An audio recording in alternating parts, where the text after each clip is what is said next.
I've been a member for a long time, and my boys are members, and they're much better shooters than I am. I'll tell you, they know more about guns than any. I don't know, there might be 2 or 3 people in this room, but believe it or not many. So to get the endorsement, believe me, is a fantastic honor. Hillary Clinton, and you know I call her Crooked Hillary because all you have to do is read any newspaper you want. But Hillary Clinton wants to abolish the Second Amendment. Just remember that. We're not talking about change it. She wants to abolish the Second Amendment. So we're not going to let that happen. I can tell you that right now. We're going to preserve it. We're going to cherish it. We're going to take care of it.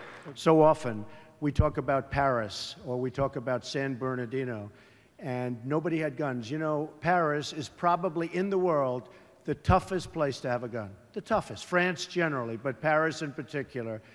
And when these thugs walked in, 130 people killed, hundreds of people still in the hospital, just horribly wounded, can never be the same, horribly wounded. And these guys came in, boom, boom, you over here, boom, and they just stood there and just shot everybody. No guns on the other side, folks.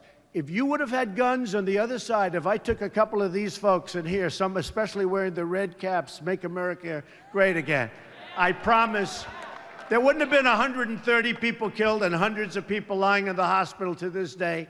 It might not have happened, because if they knew there were guns in the room, it might not have happened. But if it did, you would have had bullets going in the opposite direction, and believe me, the carnage would not have been the same by any stretch of the imagination. You have San Bernardino, 14 people.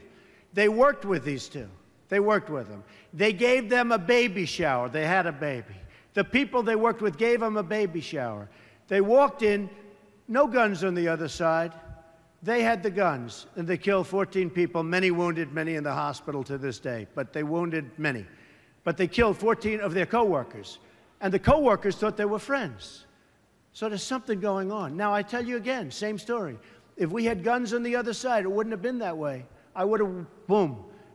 If we had guns on the other side, it wouldn't have been that way. I can't stress in any stronger fashion, whoever the next president is going to appoint from 3 to 5 judges. And if it's Hillary or whoever, assuming she's allowed to run, because you know what? What she did with her emails is so criminal, is so dishonest, is so shocking that she shouldn't be allowed to run, but it looks like they're going to let her run. And that's okay with me, because really, I do want to run against her. I have to be honest with you. I'd like to call for Hillary Clinton to put together a list also, okay? Let her put together a list, because I'd like to see what that list consists of. And you will see, it's day and night, okay? Day and night. And it will not be good for the people in this room. And it won't be good, by the way, for the people of our country, most importantly. Americans use guns to defend themselves against violent crime more than 1 million times a year, okay? More than 1 million times a year. And they want to take them away. Heartless hypocrites like the Clintons want to take this, and they want to get rid of guns, and yet they have bodyguards that have guns. Hillary's pledged to issue new anti-gun executive orders. You know that.